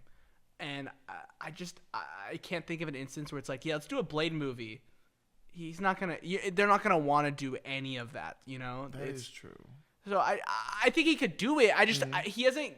His movies are too different. So I don't think I can see him doing a action movie. I know Ryan Coogler can because he did Black Panther, but he's also a very capable director because he's directed other movies. You know, like Creed and Creed, Sinners. We don't know about Sinners just yet, but like he's done other stuff. You know, like he has a wider portfolio than I think Jordan Peele does. Jordan Peele just has a very strong portfolio, but it's very focused. Yeah. It's like, this is what I do, and this is what I do. Yeah.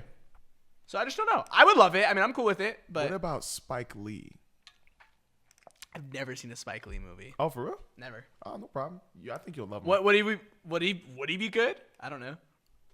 I would love to see like, well, no, because Black Klansman, I don't know if that would have fit the vibe, but it was still a really good movie. But Spike Lee, I think he wouldn't do bad with a Blade movie. I think he'd make it super cool and then also make it the right amount of silly for Marvel.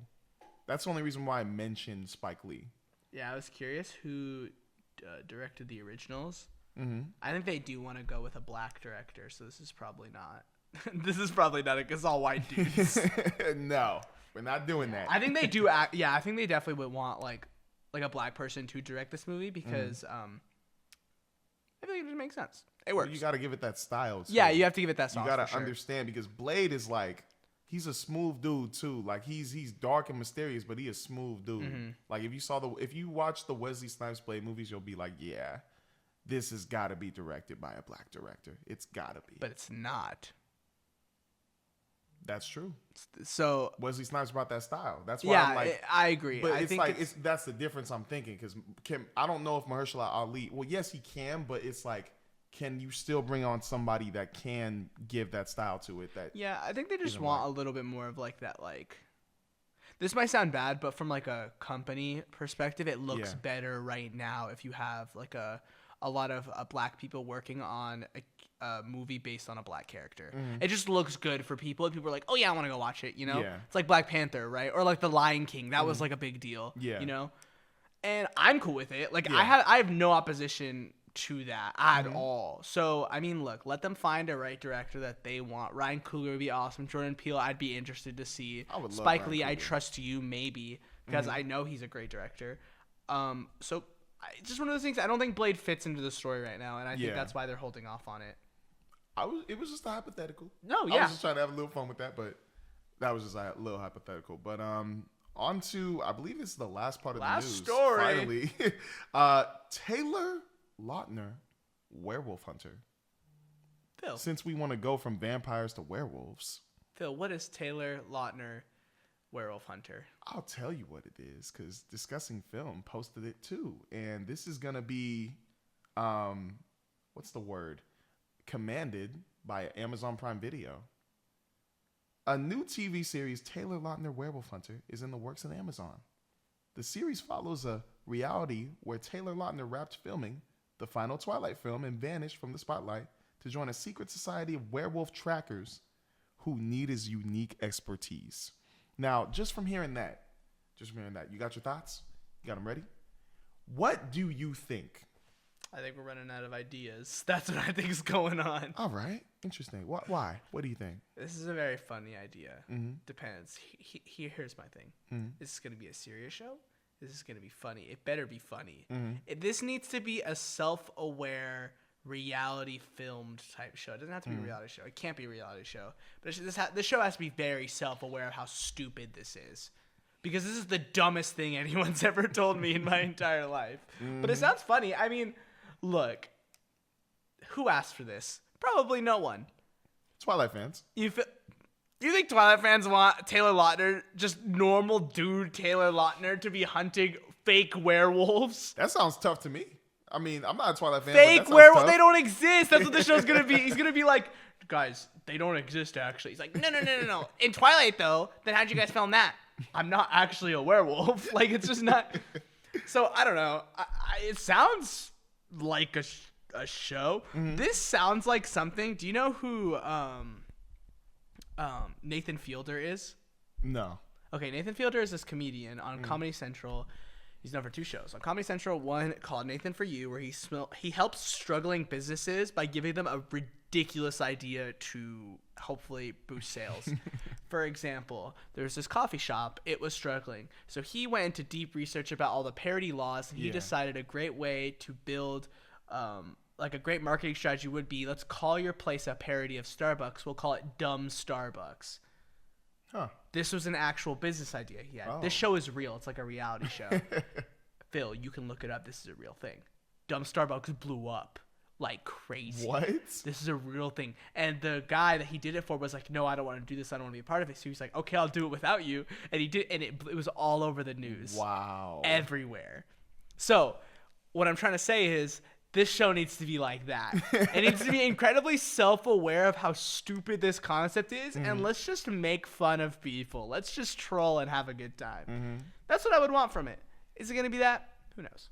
But also, I think it'd be cool too. Imagine if like they bring up some like old fan theories or something, and they like ask him while he's hunting werewolves or something. He's like, "Oh, did you and Edward like actually have like feelings for it?"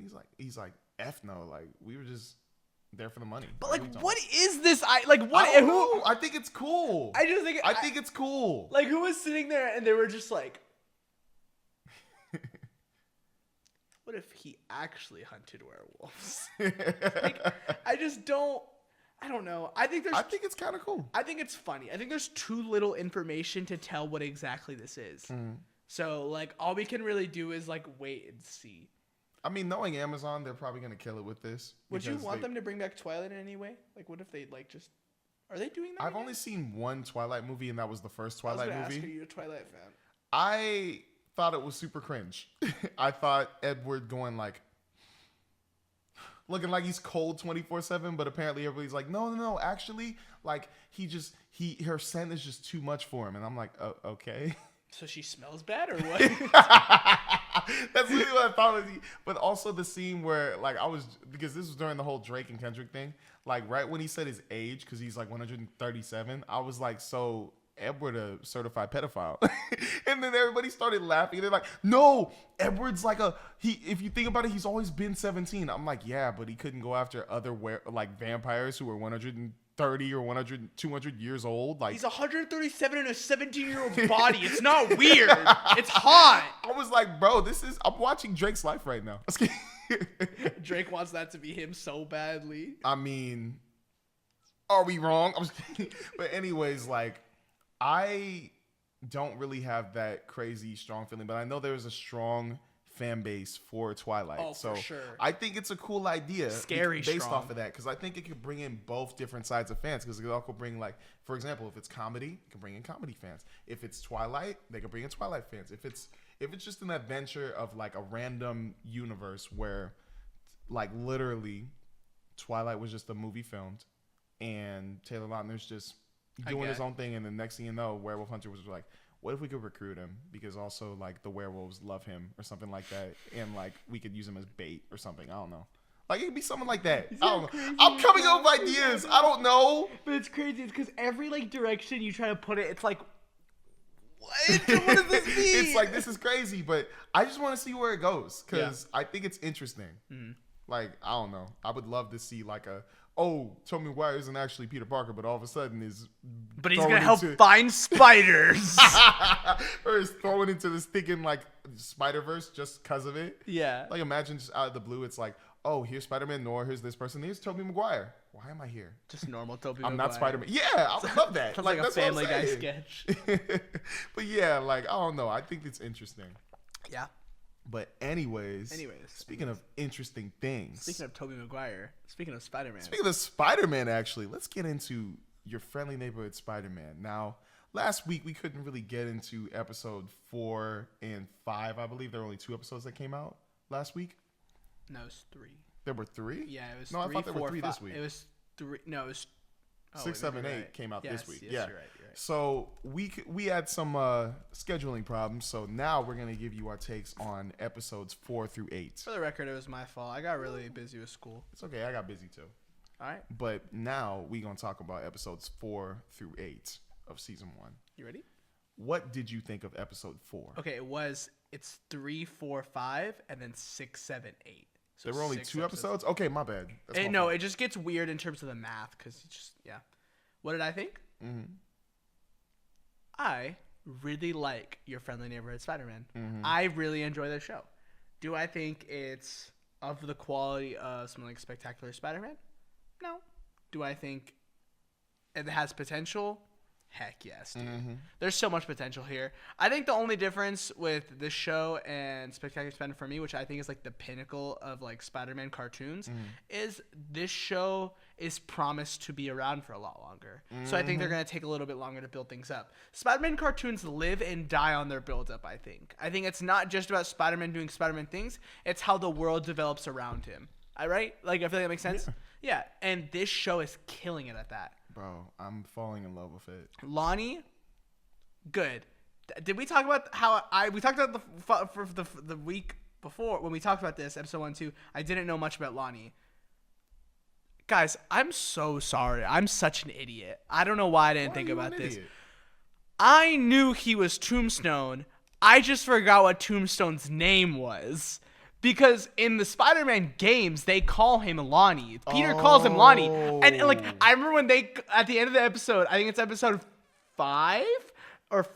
They call episode 5. When they call him Tombstone, I was sitting in my school's business building, and I went like, my eyes widened, and I was like, oh, that's right. Yeah, it was episode 5. They called him Tombstone. Yeah, so I was just like, dude, Yes, like I forgot about that.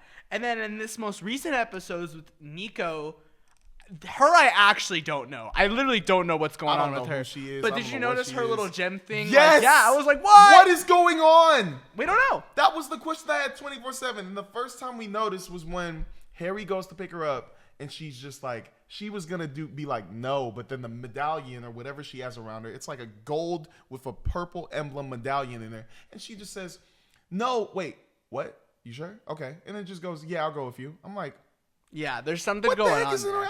her thing? But that also has me worried because remember in episode, what episode was it? I think it was episode 8 or 7. No, the episode when they started playing with tarot cards. 6. Oh, 6. You have a good memory. What if it's a demon? Mephisto. That He's too. here. Mephisto's finally in an MCU project. I was low key thinking about it because I'm like at first we're thinking because wait. We talked about which episode was it that they mentioned her last name? Was it 4? 4. One of them. It was 4 or 3. But yeah, O'Hara. Miguel O'Hara. We were thinking maybe she's a spider person. But now it's like, what is the relation? Because it keeps throwing me off. And I think that's maybe something that they're trying to like play with real quick. Like they're trying to mess with us. And I would love that if they are. But it's like, bro, who is she? What's she doing here? And why does she have a medallion? And why is it talking to her? Even when she was driving, it told her to go left or something. It told her to go left or right. Or it told her to press on the gas. Like, this thing knows her surroundings. This thing knows what is going on at this moment in time. And it's heavily influencing her. Yeah. And that explains why she's into tarot cards, too. So what if also she just bought it at a shop that was selling this stuff? And, oh my gosh, it's Mephisto. It's gotta be Mephisto. It's gotta be Mephisto. Dude, man. It's gotta be Can Mephisto. we clip this out? Mephisto. I'm gonna, new rock stars selling for the longest time during WandaVision, where everyone was like, Mephisto's coming, and then he never shows up. We watch She-Hulk, we got a Mephisto mention, and then it's like we watch Agatha, and we're like, wait, Mephisto is like, we're just like, finally, who would have thought in a Spider-Man cartoon we're getting Mephisto? I don't know if that's what's going on. I don't know if it's going on either, but That'd be awesome. Like I like it. Yeah, no, it's a great theory. Tarot Yeah, cards? let's have fun. You're like, I want some fun, but I don't know, bro. I feel like it would happen. But also, I do love the Future Foundation suit. Yeah. I love it. I was sad when it got torn up in episode 7. Good episode, by the way. Very good episode. I was like, holy crap. What was some stuff that you liked in episode 7? The Scorpion fight was really good. Honestly, all the fights in the show in general have been really good. They've been nothing awesome. like the Daredevil insane, fight like, was cool. Yeah. The Daredevil, yes, dude. Episode 6, the Daredevil fight was awesome.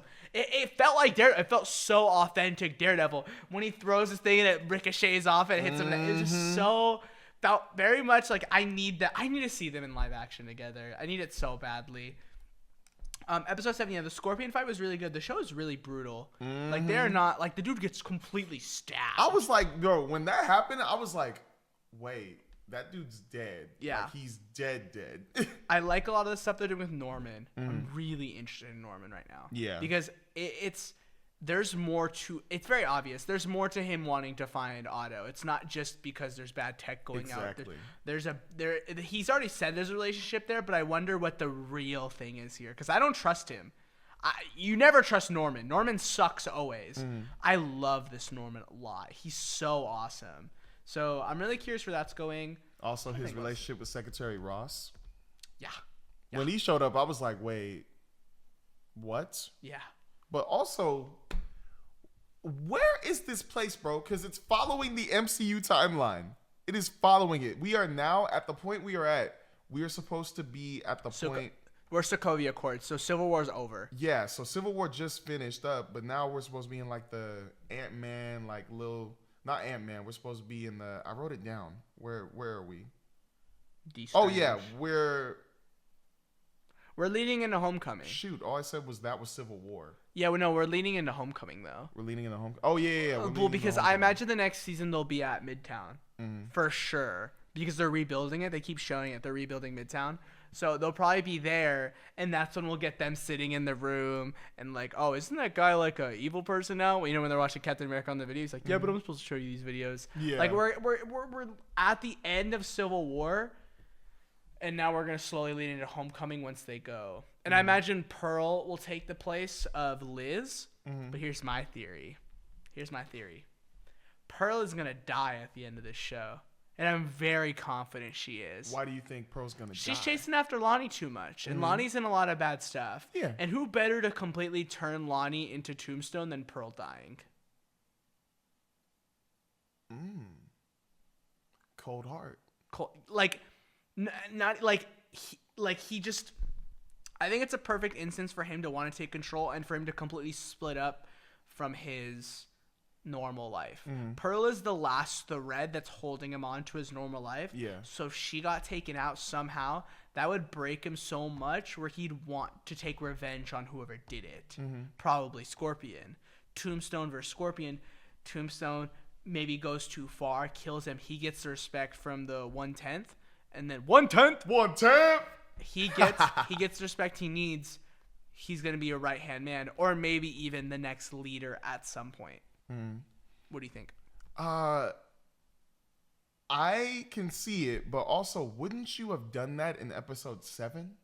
No, you need to build it as much as you can. I don't know. I think that would have been the perfect spot to do it because it's like, bro, I did think she was gonna die. I did think she was gonna die. Yeah. Because I was like, she walked into stinking gang territory, which also leads me to the next point. She don't understand how gangs work, bro. She don't understand. She just show up. Like she just goes over there. She's like, oh well, the gang's all gone. Like you can leave now. I'm like, bruh.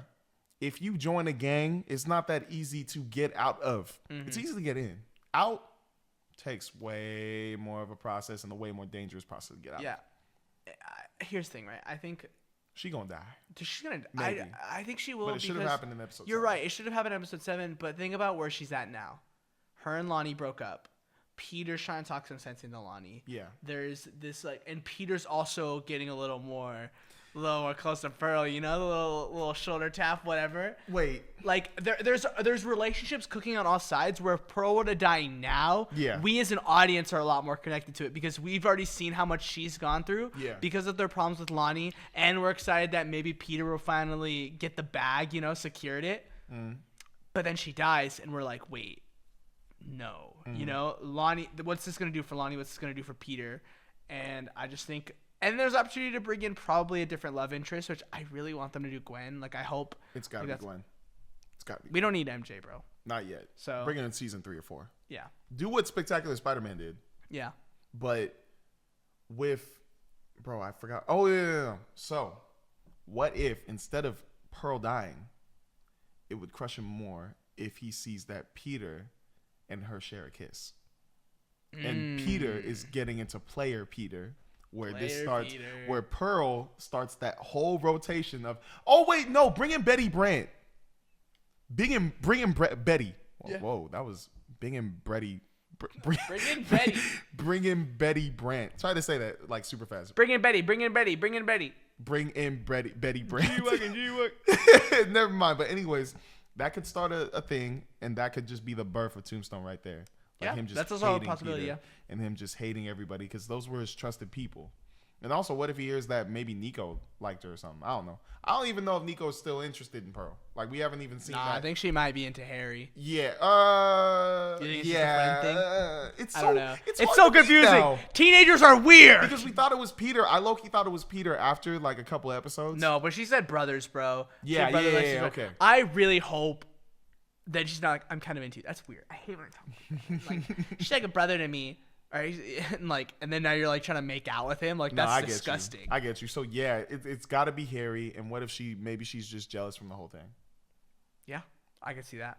I'm really curious. And then he's getting the classic suit next episode. Bro, when that was the coolest. No, I was about to get so mad. I was searching everywhere. Was that the last episode of the season? And right when I saw it, no more. The last couple episodes are coming out next week. I literally put out like a. Yeah. Like out because I was just so like, bro. The logo on his glasses and this thinking like Harry going like, I saw a couple of your drawings. I was like, yes, but also Harry, don't you ever say go get him, Tiger, ever again. That made me cringe. That baby stinking cringe. I was like, bro, We Gucci? no. I would have liked that more than stinking No, get him, Tiger. I was like, what's going on? I would have been like, hey, get him, Spider-Man, or something like that. Don't ever say, go get him, Tiger. Not you. That's for MJ. Yeah. That is MJ's thing. Don't say that. Oh, man, one more thing. I'm just nervous the camera's about to cut out. Hold on. Go for We're it. going to do a quick thing real fast.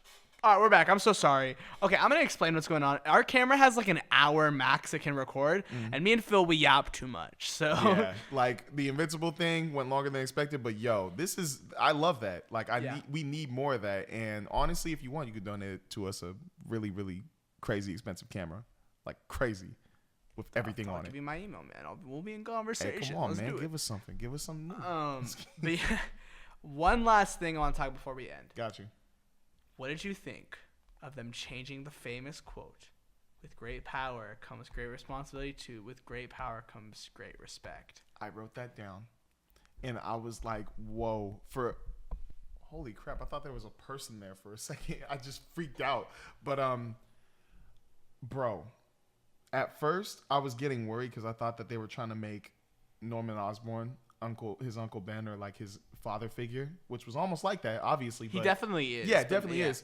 But right when I heard him say, "With great power comes great respect," I was like, oh, thank God. Oh, thank God. He's still Norman. Yes, he's still Norman. Because if I was getting worried, because right when I heard "with great power," if he said "comes great responsibility," I would have gotten so worried. It would have been so out of character. I would have gotten so worried. But when he tied up or something, he was like, "With great power comes great respect." And the way he said it too, I was like, bro, that was perfect. And it woke Peter up low key. Yeah. Like it literally woke him up. It woke him up to like realize who he truly is. And then I love that Harry like kind of like brought him away from that. He was like, bro, just be you. And he didn't say the quote, because if Harry said the quote, I would have been like, damn it, bro. But when he said like, just be you, bro, like be different. Be like the same. Yeah. Just be the same friendly neighborhood Spider-Man you've been. I was like, thank God, bro. And then right when he said, plus I got your suit, I was like, that was perfect. That whole sequence was perfect, because now I think it's going to grow a little bit of a detachment from Norman, because now he's going to like in season, or even how many episodes is it going to be next? 2 more. So even during these next couple episodes, it's probably going to be him trying to do him, like trying to like be a different self. And that was my complaint, was just thinking Spider-Man Far From Home. Like in Spider-Man Homecoming, I will always love that scene where Tom Holland Spider-Man literally rejected the Iron Spider suit the first time, because he's like, he learned his lesson about, I need to be myself, because if I'm not myself without the suit, then I'm nobody. Mm-hmm. But I love that now it's kind of like we have all these different things of in this Spider-Man, he's like, you need to be yourself. You need to be like, you can't be all about respect. You can't be all about power. You just need to keep being that friendly neighborhood Spider-Man. And I love it, bro. This show is just the epitome of Spider-Man right now. It's cooking. It's the definition. Like, I'm going to tell you guys, if you're a true fan of Spider-Man, you need to watch this show. Mm-hmm. It's on point. Yeah. It's literally on point. Mm-hmm. And it's perfect. It's awesome. It's satisfying me, like, all around. Okay. Sorry. All right. If you want to think of it that way. I just love the show. No, the show is awesome. I really like it a lot. I think it's must-watch Spider-Man content, like, for sure. It's just good. It's a good time. Animation, sure, whatever. We've had that conversation multiple times. I'm not going to get into it. But the writing's so good. The acting's really good. I love the guy Hudson, whatever, voicing Spider-Man. He's really good. He's cooking. But yeah, that was the Film Podcast, where we talk about literally everything entertainment. We talk about everything entertainment. Like literally, not just movies and TV shows, just everything entertainment. Where me and Phil talk about the things we enjoy. That too. Make sure to like, subscribe, and follow. Add us on TikTok, Instagram, YouTube, and Twitter. And we out. Take it easy, y'all. Deuces.